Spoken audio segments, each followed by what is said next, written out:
The main irony of the play is the character's use of social justice, as each character are lenient towards their own sense of justice, but are still prejudiced towards one side of their argument, therefore making a contradiction as they are compelled to reject and betray their moral sense of justice, with each scene layered with irony and contradictions of itself, creating a big dramatic irony of its own, the Merchant of Venice.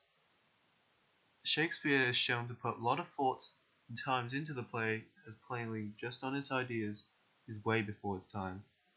Religious, racial conflicts, equality between men and women, are all scattered throughout the play. Irony, prejudice, and simply bias are in every line. But being at the time, they're just new ideas with very little people agreeing to them. People in the 16th centuries are less accepting to these new ideas and feelings due to their stubborn, braying, and single-minded, unforgiving society.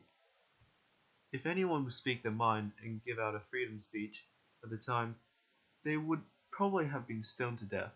But Shakespeare had done it in a way where his play scattered bits and bits of irony with racial differences, religious, and equality meanings behind it. If anyone understood the multiple meanings of the play at the time, they would mostly build up sympathy for the character Sherlock and see the unforgiving prejudice that has been struck upon them.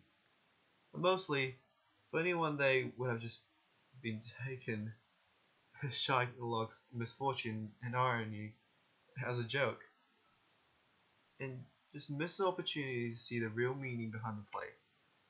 People in the 21st century are more open-minded to new ideas and are more accepting to the fact that people can be different, mostly because they are brought up that way. With Pride Parade standing up for gay rights, women gaining as much as the rights as men, and race and religion standing up for each other. Most prejudice stereotypes actually exist in the older generation, as they have been brought up like that. Seeing a play like this as the older generation, they have been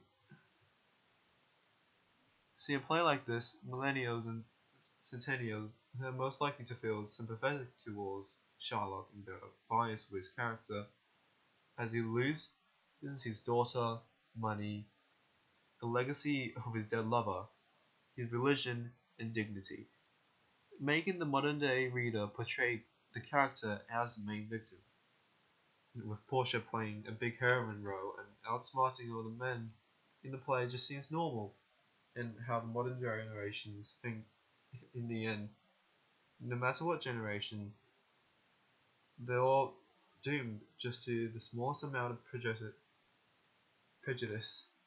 made from the contradiction and misreading of social justice in the back of their mind.